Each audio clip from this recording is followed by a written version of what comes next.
GT Holidays, South India's #1 travel brand. You know you are special when you're with GT Holidays.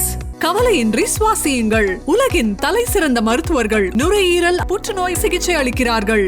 தங்கம் புற்றுநோய் சிகிச்சை மையம், நாமக்கல் மற்றும் கான்பூர். ரொம்ப தெளிவாயும் sorry Ayyappa உள்ள வந்தா என்னப்பா உள்ள வந்தா என்னப்பா தப்பு இல்ல அந்த வார்த்தையே தான் தப்பாக்கா எப்படிக்கா பாட்டு பாடின ஒரு கிறிஸ்தவ பெண்ணுங்கனால யோசிக்கிறாங்களா உள்ள போன எல்லா இந்து பெண்களையும் வாரா என் தோழி வாராயுன்னு அழைச்சாங்களா அரசியல் சாசன சட்டத்திற்கே விரோதமானது பெண்களை கோயிலுக்குள்ள வராதுன்னு சொன்னா அப்படின்னு உச்ச நீதிமன்றம் சொல்லுது. நீ என்ன சொன்ன? அதெல்லாம் கிடையாதுன்னு 70-80 அமைப்புகள் போய் தீட்டு உள்ள வந்தா தீட்டு கேட்டுவிட்டேங்க நாக்கப்புடுங்கிற மாதிரி அப்படின்றதா இங்க பிரச்சனை. இல்ல அவங்களுடைய வாதம் அதானக்கா. அப்ப கிறிஸ்தவ பெண்ணு நீ எப்படி இந்து மதத்தை பத்தி இழிவா பேசலாம்? கிறிஸ்தவ பெண்ணு அப்படின்றத விட அவங்க இந்து முறைப்படி கோயில கல்யாணம் பண்ணிட்டாங்களே, அப்ப இந்து பொண்ணு நீ எப்படி கேள்வி பண்ண முடியும்? தாடிக்காரன் பேத்தின்னு சொன்னனால ஒருவேளை உங்களுக்கு வந்து வலிக்குதா எப்படி? சும்மா கேட்டிருந்தா கூட தாடிக்காரன் பேத்தின்னு பெரியார்னா யாருன்னே தெரியாதுன்னு ஒரு பீஸ் சொல்லி திரிஞ்சு நேற்று அடி வாங்கி கிடந்துச்சு. பெரியார் மாதிரியான சாமி விடாதவங்க, முற்போக்கு சிந்தனையாளர்கள், சீர்திருத்தவாதிகள் எல்லாம் சேர்ந்து தானங்க இந்த இடத்துக்கு வந்திருக்கோம். கண்டிப்பா. அப்புறம் என்ன பெரியார் பேத்தி கேட்ட பெரியார் தாண்டா நீ கோயிலுக்குள்ளே ஒரு சின்ன ஓரத்துல பெரியார் சிலை வைடான்ற.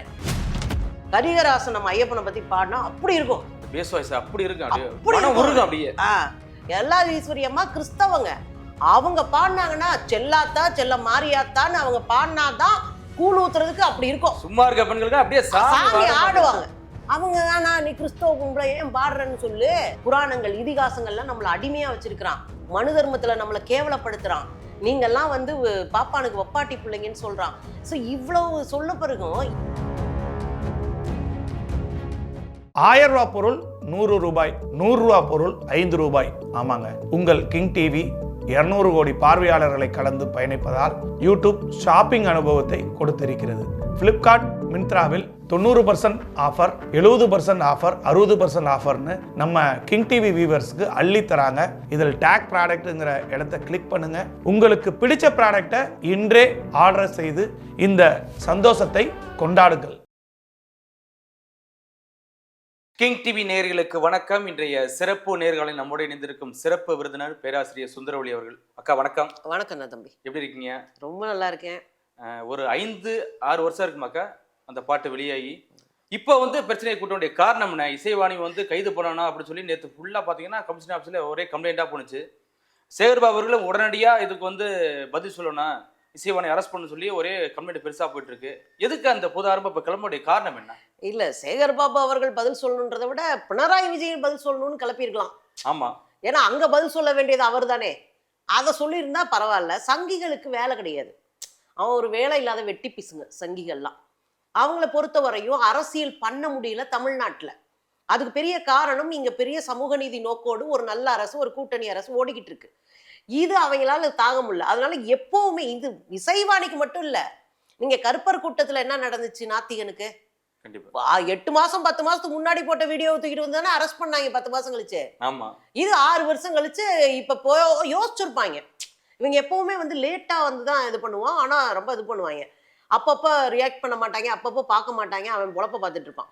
இந்த இசைவாணியோடைய இதை உடனே அரெஸ்ட் பண்ணுங்க அப்படின்னு சொல்ற அளவுக்கு அம்மா ஓவியா அம்மாவையும் அவங்க பேசுனதையும் சேர்த்து போட்டுதான் உடனே அரெஸ்ட் பண்ணும், நாங்கெல்லாம் அப்படியா அப்படின்லாம் பேசியிருந்தாங்க. Very simple. இப்ப பேச வேண்டிய தேவை என்னன்னா, அக்கா அவங்க பேர் என்ன அரெஸ்ட் ஆகி உள்ள போனாங்க, கஸ்தூரி அக்காவுடைய அரெஸ்ட்ல கலங்கி போயிருக்கு பாஜக. அதனால உடனே அவங்களுக்கு ஒரு நியாயம் இவங்களுக்கு ஒரு நியாயமா அப்படின்னு கேக்குது. அதனாலதான் அரெஸ்டுக்கே அவங்க வந்து நிக்கிறாங்க. இத்தனை பேர் கேஸ் கொடுக்குறாங்க. Very simple. கஸ்தூரி பேசுனது சமூக நீதிக்கு எதிரானது. கஸ்தூரி பேசுனது ஒரு இனத்தை, ஒரு தேசிய இனத்தை அசிங்கப்படுத்தினது. கஸ்தூரி பேசுனது 2 இனக்குழுக்கு இடையில முரணை உருவாக்குறது, மோதலை உருவாக்குறது, வன்முறையை தூண்டுறது.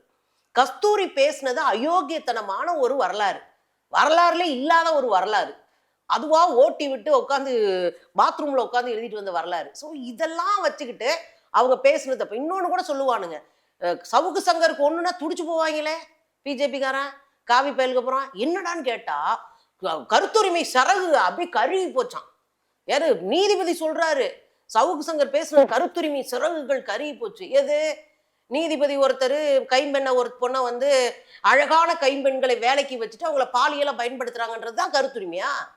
ஆனா இங்க என்ன, இந்த பொண்ணு என்ன பேசுறா ரொம்ப தெளிவா, சாரி ஐயப்பா, உள்ள வந்தா என்னப்பா, உள்ள வந்தா என்னப்பா தப்பு? இல்ல அந்த வார்த்தையே தான் தப்பாக்கா? எப்படிக்கா? இல்ல எனக்கு புரியல. அந்த வார்த்தை வந்து தப்பா இல்ல வந்து அந்த பாட்டு பாடின ஒரு கிறிஸ்தவ பெண்ணுங்கனால யோசிக்கிறாங்களா எப்படிக்கா? உள்ள போன எல்லா இந்து பெண்களையும் வாரா என் தோழி வாராயோன்னு அழைச்சாங்களா? அன்னைக்கு பண்ண அட்ராசிட்டி நம்ம தான் பார்த்துட்டு இருந்தோம்லப்பா. கோயிலுக்குள்ள இந்து பெண்கள் தான் போறாங்க, நாத்திகர்கள் யாரும் போகல. கோயிலுக்குள்ள இந்து பெண்கள் போகும்போது மாடை வெட்டி தலையை கொண்டு போய் போட்டு வந்தானுங்க ஐயப்பன் கோயில்ல. ஐயப்பனா அதை விட சீரழிக்கிறது கேவலப்படுத்துறது வேற யாருமே கிடையாது. மாட்டு தலையை ஒரு நாள் போடுறான், இன்னொரு நாள் பெண்களுடைய மாதவிடாய் நாப்கின் அந்த இருமுடி கட்டிட்டு போவாங்கல்ல தலையில, அந்த இருமுடிக்குள்ள வச்சு நாப்கினை கட்டி தூக்கி எறிறான். இதெல்லாம் வந்து பக்தியாம். நான் உள்ள வர்றேன்னு சொல்றது பக்தி இல்லையா, அது வந்து சம்பிரதாயத்தை உடைக்கிறதாம். இது என்ன மாதிரியான பக்தி? இந்து பெண்கள் உள்ள வரும்போது நீ ஏன் தடுத்த? ஏன் இத்தனை பேர் போய் 60-70 பேருக்கு மேல போய் கேஸ் கொடுத்த?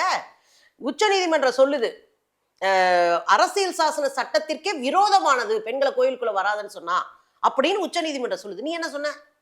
அதெல்லாம் கிடையாதுன்னு 70-80 அமைப்புகள் போய் தீட்டு பெண்கள் உள்ள வந்தா தீட்டு. ஆனா இதே கேரளாவுல பந்தளத்துல 10 ஓட்டு நீ வாங்கல. 2019 பந்தளத்துல 10 ஓட்டு வாங்கல நீ. மக்கள் ஒன்ன நிராகரிக்கிறாங்க. அதே எடுத்துக்கங்க, காசர்கோடு டு திருவனந்தபுரம் 620 கிலோமீட்டர் மனித சங்கிலி. ஆனா என்ன நடந்துச்சு தெரியுங்களா? எப்படியும் ஒரு 10 லட்சம் பேர் கலந்துப்பாங்கன்னு நினைச்சாங்க. 50 சில்லற லட்சம் பேர் கலந்துக்கிட்டாங்க. இதுல பிபிசியோட ரிப்போர்ட் படி நான் சொல்றேன், 50 சில்லற பேர் கலந்துக்கிட்டாங்க. அதை நம்ம இப்ப விரிவா பேசியிருக்கோம் வேற. அதுல 3 அடுக்கா நின்னாங்க. 620 கிலோமீட்டர் ஒருத்த அடுக்கு நிக்கல, 3 அடுக்கா பெண்கள் நின்னாங்கன்னா எவ்வளவு கோவத்தோட வெளியே வந்திருப்பாங்கன்னு பாருங்க. கண்டிப்பா. அப்ப இந்த பெண்கள் இவ்வளவு வந்துட்டாங்களே. இந்த இன்னொன்னு கூட கேக்குறேன்டா தம்பி, எப்ப இருந்து இந்த பெண்கள் உள்ள வரக்கூடாதுன்னு சொல்லு தெரியாது இல்ல உனக்கு? எனக்கு தெரியும். 84 ஜெயமாலா ஒரு பேட்டியில சொல்லியிருக்கிறாங்க, நான் ஷூட்டிங் போனேன், அங்க போய் ஐயப்பனை தொட்டேன். அப்ப போயிட்டு இருக்குங்கிறாங்க பெண்கள். அங்க உனக்கு போகாதது மரபுன்னா அங்க அவங்க போயிருக்க மாட்டாங்க. ஜெயமாலா போய் அதோட இங்க பாத்தீங்கன்னா சாப்பாடு முதல்ல தன் குழந்தைக்கு சாப்பாடு ஊட்டுறவங்களுக்குன்னு ஒரு டைம் ஒதுக்கி மொத்த பெண்களும் ஐயப்பன் முன்னாடி உட்கார்ந்தா சாப்பாடே ஊட்டியிருக்காங்க. இந்த மரபுகள் எல்லாம் 90களுக்கு மேலதான் உடைக்கப்பட்டிருக்கு, மறுக்கப்பட்டிருக்கு. அது தனியா வேற ஒரு பண்பாட்டை கட்டமைச்சிருக்கிறாங்க. இப்ப உங்களுக்கு புரியுதா? அப்ப நான் ரொம்ப சிம்பிளாவே கேட்கிறேன், இந்துவா இருக்கட்டும் கிறிஸ்தவா இருக்கட்டும், ஒரு வழிபாட்டின் மீது நம்பிக்கை வைக்கிறவங்களுக்கு வழிபாட்டு உரிமை இல்லைன்னா நீ என்ன ஜனநாயக நாட்டுல இருக்க? நீ என்ன ஜனநாயகம் பேசுற? நீ என்ன அதிகாரத்துக்கு வர விரும்புற? அதைத்தான் நான் கேட்கிறேன். அப்ப இந்தா இருக்கட்டும் கிறிஸ்தவரா இருக்கட்டும், இசைவாணி கிறிஸ்தவர்ன்ற காலம் இல்ல, கேட்டுவிட்டீங்க நாக்கப்புடுங்கிற மாதிரி அப்படின்றதுதான் இங்க பிரச்சனை. இல்ல அவங்களுடைய வாதம் அதானக்கா. அப்ப கிறிஸ்தவ பெண்ணு நீ எப்படி இந்து மதத்தை பத்தி இழிவா பேசலாம் அப்படித்தானே அவங்களுடைய வாதமே? இல்ல கிறிஸ்தவ பெண்ணு அப்படின்றத விட அவங்க இந்து முறைப்படி கோயில கல்யாணம் பண்ணிட்டாங்களே, நீ தான் கர்ப்பாப்சின்னு இல்ல, அப்ப அது கருக்கு வாப்சி வந்துருச்சு இல்ல, அப்ப அது இந்து பொண்ணு தானே, இந்து முறைப்படி தானே கல்யாணம் பண்ணிட்டு நெத்தியெல்லாம் கட்டி. அப்ப இந்து பொண்ணு நீ எப்படி கேள்வி பண்ண முடியும்? கண்டிப்பா நீ தான் சொல்றோம் அவங்க புருஷன் என்ன ஜாதியோ அதான். எங்க அண்ணன் சீமானுடைய என்ன இனமோ அதுதான் அவங்க மகனுடைய இனம்னு ஒரு கூட்டம் சொல்லுதுல.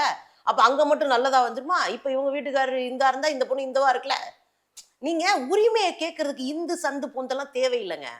இது ஒரு உரிமை, மனித குலத்திற்கான உரிமை. அது யார் வேணாலும் கேட்பாங்க. இஸ்லாமிய சமூகத்தை சேர்ந்த இஸ்லாமிய ராஜா அவுரங்கசீப் தான் உடன்கட்டை ஏறுறத முதல்ல கேட்கிறாரு, கேள்வி கேட்கிறாரு அவருடைய ஆட்சியில. ஏன் அவுரங்கசீப்பை பார்ப்பனர்கள் எழுதின வரலாறு பூரா கொடுமையானவனா காட்டுச்சு? அவுரங்கசீப் எளிமையானவர், ரொம்ப எளிமையானவர். குல்லா தச்சு அந்த காசுல ராஜா சாப்பிட்டாரு, அந்த காசுல தான் தான தர்மம் பண்ணுவார். அரசாங்கத்துல இருந்து 1 ரூபா எடுக்க மாட்டாரு. அவ்வளவு நேர்மையா இருந்த மனுஷன். இன்னும் சொல்ல போனா முகலாயர் ஆட்சியில அவுரங்கசீப் தான் தெற்காசியா முழுவதும் கைப்பற்றிய பெரிய ராஜா, நேர்மையான மனுஷன். ஏன் அவரை வேணாம்னாங்க பாப்பாங்க? ஏன் அவரை பத்தி ஹிஸ்டரியில தப்பும் தவறுமா எழுதி வச்சானுங்க? மனுஷன் எதுக்கூட ஏத்தி விடுறீங்க தீயில? நீ சாமி எந்த வடிவத்திலையும் கும்பிட்டுக்கோ. அவர் ஊருக்கு போறாரு, தீக்குள்ள பிடிச்சி ஒரு பிள்ளை வலுக்கட்டாயமா தள்ளிக்கிட்டு இருக்காங்க. என்ன ஏன் நிறுத்து கேட்கிறாரு? நாங்க சடங்கு பண்றோம், அவங்க வீட்டுக்காரர் இறந்துட்டாரு, இவர் அப்படி சொல்லுதல் போது உடனே நிப்பாட்டி உடனே சட்டத்தை ஏத்துறாரு. எல்லைக்குள்ள எவனோ உயிரோட பெண்களை ஏத்தக்கூடாது அப்படின்னு சிதையில. அதுதான் அவங்களுக்கு கோபம். அவங்க சடங்குகளை கேள்வி கேட்டாரு. முஸ்லீமா இருந்துகிட்டு நீ எப்படிப்பா என் ஜனங்களை கேள்வி கேட்ப? அதான் அவங்களுடைய கோவம். யாரா இருந்தாலும் யார பத்தியும் கேள்வி கேட்கலாம். இந்த மதச்சடங்குக்குள்ள தலையிடக்கூடாதுன்னு சொல்ற ரைட்ஸ் யாருக்குமே கிடையாது. ஏன்னா ஒரு கோயிலுக்குள்ள இங்க வந்து லிங்கம் இருக்குன்னு சொல்லிட்டு போய் உள்ள அயோக்கியத்தனம் பண்ற நீங்க இன்னைக்கு வந்து உட்காந்து ஞானவாபியில தான் நடந்துச்சு. உள்ள லிங்கம் இருக்கு. நேத்து ஒண்ணு ஆரம்பிச்சிருக்கானுங்கல்ல, எத்தனை 5 இளைஞர்கள் செத்து போயிருக்கிறாங்க துப்பாக்கி சூட்ல. பரபரப்பா இருக்குங்க உத்தரப்பிரதேசல. யோகியனா நீங்கெல்லாம் பேசலாமா? உங்களுக்கு தகுதி இருக்கா? கிறிஸ்தவ பெண்ணாக இருந்தாலும் இஸ்லாமிய பெண்ணாக இருந்தாலும் பெண்களுடைய உரிமைக்காக யார் வேண்டுமென்றாலும் குரல் கொடுக்கலாம். இன்னொன்னு கேட்பானுங்க, கிறிஸ்தவர்கள் இஸ்லாமிய பெண்கள் கோயிலுக்குள்ள போய் இமான் ஆக முடியுமா, அங்க ஃபாதர் ஆக முடியுமான்னு. உலகம் பூரா கிறிஸ்தவ பெண்கள் பிரீச்சிங்ல இருக்கிறாங்க, மத வழிபாட்டுல இருக்கிறாங்க. உங்களுக்கு தெரியும், எல்லாருமே இருக்கிறாங்க. ஒரு சில சின்ன அமைப்புகளை தவிர பெரும்பான்மையான பழைய அமைப்புகளுக்குள்ள இப்ப மாற்றம் வந்துருச்சு. அதே போல மதுரையில 15 வருஷத்துக்கு முன்னாடி இமாமா ஒரு பொண்ணு வந்திருக்கிறாங்க. எனக்கு அப்பெல்லாம் அது என்னன்னே தெரியாது. அப்பயே அது பெருசா பேசப்பட்டது. 15 வருஷத்துக்கு முன்னாடி வந்துட்டாங்க. இப்ப நான் என்ன கேட்கிறேன்னா, ஒவ்வொன்றா மாறிக்கிட்டு இருக்கு சமூகம். உலகம் முழுதும் அப்படி இருக்கு. இந்தியாவில நிறைய மாறிக்கிட்டு இருக்கு. அப்போ ஒரு சமூகம் தன்னை மாற்றிக்கொண்டு அடுத்த கட்டத்துக்கு போகுதுன்னா, நீ திரும்ப ரிவர்ஸ்ல பின்னாடி வந்துட்டு யாரும் கேள்வி கேட்கக்கூடாதுன்னா அது என்ன நியாயம்னு கேட்கிறேன். அப்ப இந்த உருட்டெல்லாம் உருட்டக்கூடாது. அப்புறம் இன்னொன்னு கேட்கிறேன், பெரியாரு அவரே சாமி கும்பிடாதவரு, அவர் எது கேட்கிறாருன்றாரு. பெரியாரு சாமி கும்பிடாதவர். ஒருவேளை இந்த பாடகி வந்து நான் வந்து கைத்தடி பெறேன் தாடி பேத்தி அப்படின்னு சொன்னனால, தாடிக்காரன் பேத்தின்னு சொன்னனால ஒருவேளை உங்களுக்கு வந்து வலிக்குதா எப்படி? இது ஒரு சிக்கல் என்னன்னா, அதுதான் கடுப்பேத்துனதே. ஏன்னா அவன் வந்து சும்மா கேட்டிருந்தா கூட தாடிக்காரன் பேத்தினோடனே பெரியாருன்னா யாருன்னே தெரியாதுன்னு ஒரு பீஸ் சொல்லி திரிஞ்சு நேற்று அடி வாங்கி கிடந்துச்சு. ஈவேராவானுச்சு. ஈவேரான்னு கூப்பிடு, எங்களுக்கு எந்த பிரச்சனையும் இல்லையே. நீ ஈவேரான்னு கூப்பிடு, நான் பெரியாருன்னு கூப்பிடு, ராமசாமினே கூப்பிடுன்றேன். ஆமா, இப்ப நான் யாரு வேணாம். இதை பெரியாரே என்ன சொல்லிருப்பாரு, டேய் பேர் என்னைய கூப்பிடுறது தாண்டா, பேர கூப்பிடுறா அப்படின்னு பெரியாரு ராமசாமி கூப்பிடுறா. என் பேர் ராமசாமி தான், கூப்பிடு. நாம தான் பெருமையா பெரியாருன்னு சொல்றோம். பெரியாரு உன்ன மாதிரி இந்த கச்சன்னு மூளையில ஏத்திக்கிட்டு வரல. நேரா ஒரே பார்வை பக்காவா அதை பின்புலத்தோட பார்க்கக்கூடியவர் தான் தந்தை பெரியார். அது ஒரு கோவம் இருக்கு. அப்ப நான் என்ன கேட்கிறேன், பெரியாருடைய பேத்தி, அப்ப நீ நாத்தியம் பேசுவ, அப்ப நாத்தியவாதி எதுக்கு நீ கோயிலுக்குள்ள போறதை பத்தி பேசுறேன்னா, இந்தியா முழுவதும் நாத்திகர்கள் தான் ஆலய நுழைவு போராட்டத்தை பெரும்பான்மையா நடத்துறாங்க. கண்டிப்பா தலைமையேற்று நடத்துறாங்க. ஆத்திகர்களும் நடத்துறாங்க. நாடாரின மக்கள் தமிழகத்துல 1850களில் தொடங்கி 40 சில்லறையில தொடங்கி ஆலய நுழைவு போராட்டம் வந்த பிறகும் கூட மிகப்பெரிய போராட்டத்தை பல விஷயங்களை தமிழ்நாட்டில் மட்டும் நடத்தியிருக்காங்க. நாடார்கள் தமிழ்நாட்டில் மட்டும் நடத்தியிருக்காங்க. அப்ப நீங்க ஒரு விஷயத்தை புரிஞ்சுக்கணும், கடவுள் நம்பிக்கை இருக்கிறவங்க ஒரு பக்கம் போராடுறாங்க, ஆலய நுழைவு போராட்டம். இன்னொரு பக்கம் இன்னொன்னு சொல்றேன் தம்பி, 5000 ரூபாய் அந்த காலத்துல வெள்ளக்காரன் காலத்துல ஃபைன் கட்டியிருக்காங்க 1897. எவ்வளவு பெரிய காசு அது? 1800டா, 5000 ரூபா ஃபைனு நீதிமன்றம் போடுது. 2500 ரூபா ஆலய நுழைவு போராட்டத்துக்கு. ஓ, இங்க என்ன போராட்டம் பண்ணக்கூடாதுன்னு இந்த போராட்டத்தை நீ பண்ணதுக்கு உனக்கு தண்டனை. மீனாட்சி அம்மன் கோயில், முதுகலத்தூர்ல மீனாட்சி அம்மன் கோயில் ஒன்று இருக்கு. அங்க ஆலய நுழைவு போராட்டத்தை நடத்திட்டாங்க. நடுராத்திரி போய் பூஜை புனஸ்காரம்லாம் பண்ணி அப்படிதாண்டா அப்படின்ட்டாங்க. இது செஞ்ச உடனே இது 1897 நடந்திருக்கு.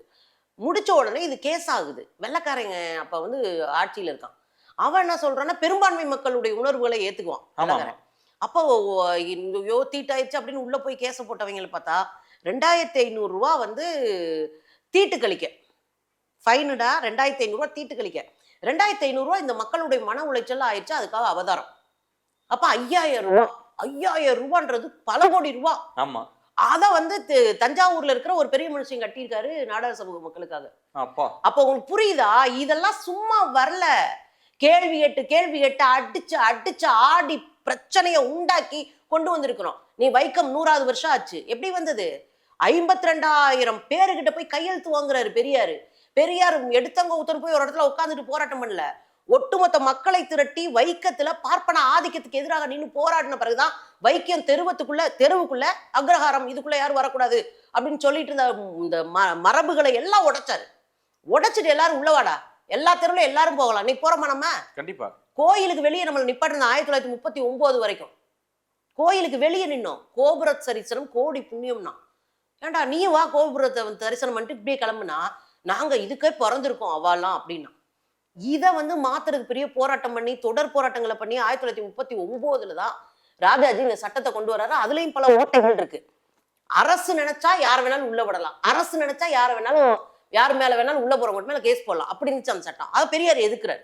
அது வேற. உள்ள போய் போய் போய் சண்டை போட்டு பெரியார் மாதிரியான சாமி கும்பிடாதவங்க, முற்போக்கு சிந்தனையாளர்கள், சீர்திருத்தவாதிகள் எல்லாம் சேர்ந்து தானங்க இந்த இடத்துக்கு வந்திருக்கோம். கண்டிப்பா. அப்புறம் என்ன பெரியார் வைத்து கேட்ட, பெரியார் தாண்டா நீ கோயிலுக்குள்ளே ஒரு சின்ன ஓரத்துல பெரியார் சிலை வைடான்ற. ஏன்னா யாரு உங்கள் வழிபாட்டு உரிமையை மதிக்கிறார்களோ, யார் உங்களை மனுஷனா மதிச்சாங்களோ, யார் உங்கள் வழிபாட்டு உரிமைக்காக நீண்ட போராட்டத்தை எடுத்தாங்க, அவங்களுக்கு மரியாதை செய்யறதுக்கு உள்ள வை சிலை என்ற. ஆனா இங்க வந்து கோயில் பக்கத்துல பெரியார் சிலை இருந்தா உட அப்படிங்கிறாங்களே. அதுதான் இவனுக்கு அச்சம். வரலாறு தெரிஞ்சு போனா எவனும் நம்ம கூட இப்பயே சும்மா யாரும் நிக்கிறது இல்லைன்னு வச்சுக்கோங்களேன். வரலாறு தெரிஞ்சு போனா சுத்தமா நம்மளை தொடச்சு தூக்கி எரிஞ்சிருவாங்களேன்ற அச்சம். ஏன்னா பெரியாரும் அம்பேத்கரும் இங்க இருக்கிற சிங்காரவேலர்கள் போன்ற தமிழ் சமூக சீர்திருத்தவாதிகளும் புரட்டி போடுற புரட்சியாளர்களும் இருந்ததுனாலதான் இந்த மாற்றம். இந்த வரலாறு தெரிஞ்சா நம்ம காலி அப்படின்னு பயத்துலதான் இதை நீக்குவோம். அதுவும் நம்ம அண்ணன் ஆட்டுக்குட்டி சொன்னார்ல அண்ணாமலை, முதல் கையெழுத்து என்னவா, பெரியார் சிலை எல்லாம் அகற்றுதா. டே நீ எல்லாம் ஜெயிச்சு வா, அப்புறம் பார்க்கலாம். தமிழ்நாட்டுக்குள்ள உங்களை அடிச்சு ஆடுறதுக்குன்னு சித்தாந்த ரீதியா களமாடக்கூடிய ஒரு பெரிய கூட்டம் நாங்க இருக்கோம். சும்மா உள்ள வந்துட்டு பாடிட்டு எல்லாம் போயிட முடியாது. ஞாபகம் வச்சுக்கணும். இந்த கும்பலுக்கு அதான் சொல்றோம். நாள் வர்றாரு, வரட்டும். உண்மையை சொல்லவா, நம்ம அண்ணன் இருக்கிறனால ஏதோ தப்பிச்சுன்னு வச்சுக்கவே. நம்ம அண்ணன் சீமான் இருக்கிறனால ஏதோ ஓகே, ஒண்ணு இல்லைனாலும் இன்னொன்னு வச்சு சமாளிக்கலான்ற மாதிரி தான் இருந்துச்சு. ஆனா மொத்தமா இப்ப வந்தாருன்னா சம கலகட்டுன்னு வச்சுக்கவே. கண்டென்ட்டுக்கு மட்டும் கிடையாது, அரசியல் அவன் பாட்டு குடுக்கு மறுக்க ஏதாவது பேசுவானுங்க, நமக்கு ஓங்கி ஓங்கி அடிக்கிறதுக்கு நல்லா இருக்கும். நம்ம அரசியலா ரெஃப்ரெஷ் பண்ணிக்கலாம். ஆமா ஆமா, அதுக்கு ரொம்ப நல்லா இருக்கும். இந்த விவகாரத்துல பாத்தீங்கன்னா இசைவாணி ஒரு கிறிஸ்தவ பெண்ணுங்கிறனால எதுக்குறாங்களா? அப்படி ஏத்தா கூட இப்ப ஜேசுதாஸ் பாட்டை தானே இத்தனை வருஷம் பாடிட்டு இருக்கீங்க, இத்தனை வருஷமா கேட்டு இருக்கீங்க, அப்ப அவர் கிறிஸ்தவர் கிடையாது அப்படிக்கா? நீங்க ஏராளமான விஷயம் இருக்கு. இங்க சமூக நல்லிணக்கமா தான் நம்ம இருந்திருக்கோம். எந்த கோயிலுக்குள்ளும் யாரும் போகும்படியாத்தான் இருந்திருக்கு. இப்ப ஐயப்பன் கோயிலுக்குள்ளதான் இந்து பெண்களே போக முடியாது. நாகூராண்டவர் கோயில் இருக்குல்ல, ஆமா நான் போயிருக்கேன், நானும் போயிருக்கேன். எல்லாரும் போகலாம். நீயும் போயிருக்கலாம், நானும் போயிருப்பேன், எல்லா சமூக மக்களும் போயிருப்பாங்க. இப்ப நாகூராண்டவர் கோயிலுக்கு எல்லாரும் போறோம். வேளாங்கண்ணிக்கு நான் போயிருக்கேன். என்னை சின்ன பிள்ளை கொண்டு போய் எங்க அப்பா மொட்டை அடிச்சிருக்காராம். ஏன்னா என் பேரு சுந்தரவல்லி, எங்க சாமி பேரு சுந்தரவல்லி. ஆனா எங்க அப்பா என்னை கொண்டு போய் மொட்டை அடிச்சது வேளாங்கண்ணி மாதாக்கு. வேளாங்கண்ணி மாதாவில் வாங்கின சிலையை இன்னும் எங்க அம்மா வச்சுக்கிட்டு தெரியுது, ஒரு வெள்ளை சிலைய. நல்ல நாள் திங்க நாளுக்கு பைபிள் வாசிப்பாங்க. இது என்னன்னா இது ஒரு கல்ச்சர், கூட்டு கல்ச்சர்.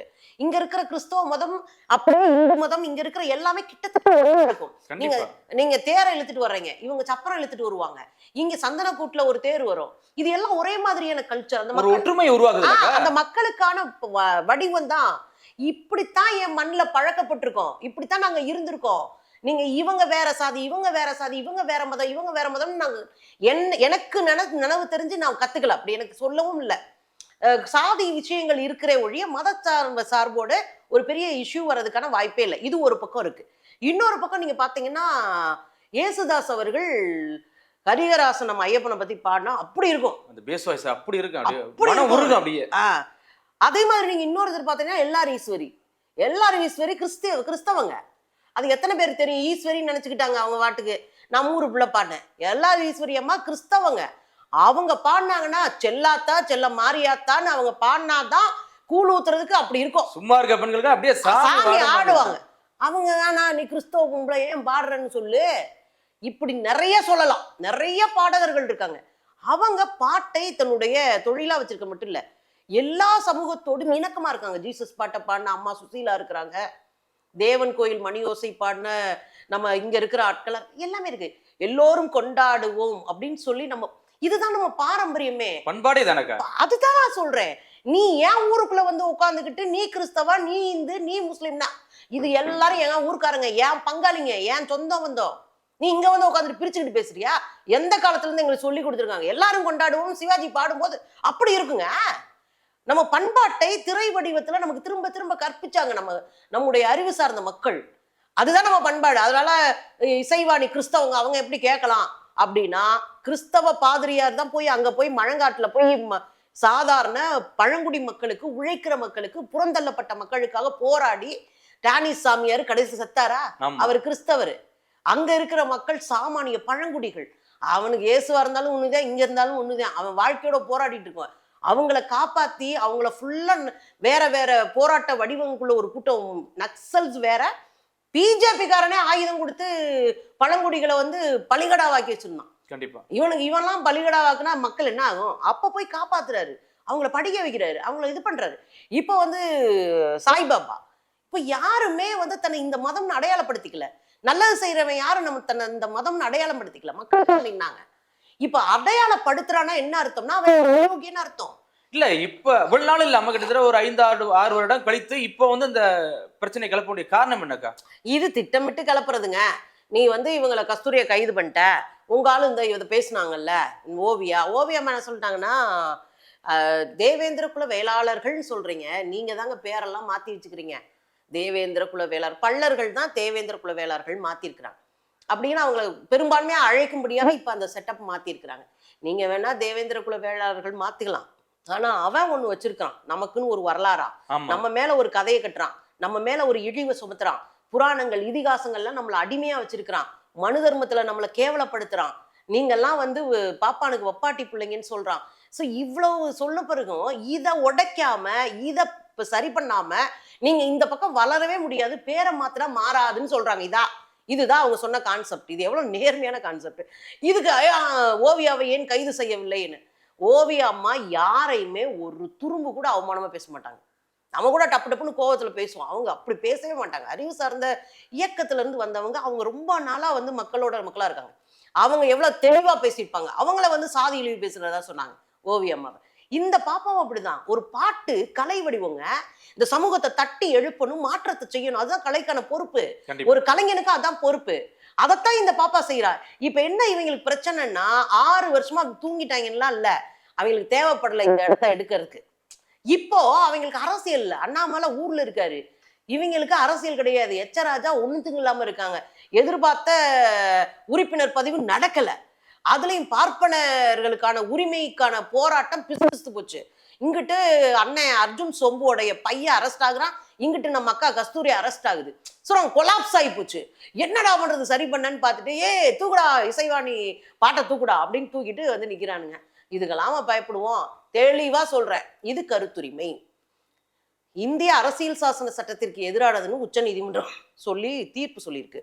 அப்ப நம்ம தெளிவா இருக்கிறோம். அப்ப ஒரு அரசியல் சாசன சட்டத்திற்கு எதிரான ஒன்றை ஒரு குரூப் பேசிட்டு இருக்கு, அதுதான் தார்மீகம்ன்றது. அரசியல் சாசன சட்டத்திற்கு உட்பட்டு ஒரு உரிமையை பெண்கள் சார்பா கேட்கிறா. பெண்கள் சார்பா கேட்ட இந்த இசைவாணி ஒத்த பெண் இல்ல, கிறிஸ்தவ பெண் இல்ல, இங்க ஆயிரக்கணக்கான மதங்களால் அடிமையாக இருக்கிற பெண்களினுடைய குரல் அது. வழிபாட்டின் மீது நம்பிக்கை இருக்கிற எல்லா மத பெண்களினுடைய குரல் அது. ஐயப்பன்றது ஒரு கோடு தான், அதுக்குள்ள நீ எந்த சாமியும் போட்டுக்கோ, மதத்தின் பேரால் நீ மக்களை சுரண்ட அப்படின்னா நான் கேள்வி கேட்பேன் அப்படின்றது தான் அந்த குரலுடைய வலிமை. அது உனக்கு உறுத்துதுன்னா, லேட்டா உறுத்தி இருக்கு, ஒத்த பிள்ளையா நின்று அடிச்சு உங்களை எல்லாம் ஓட விட்டுருக்கு. இசைவாணிக்கு பக்கத்துல நாங்க நிற்போம். இசைவாணி எங்க தங்கச்சி, நீங்க என்ன பண்றீங்கன்னு பார்ப்போம். அப்புறம் தமிழ்நாட்டுக்குள்ள என்ன நடக்குது நீங்க பார்ப்பீங்க. கண்டிப்பாக பொறுத்திருந்து பார்ப்போம். மிக்க நன்றிக்கா.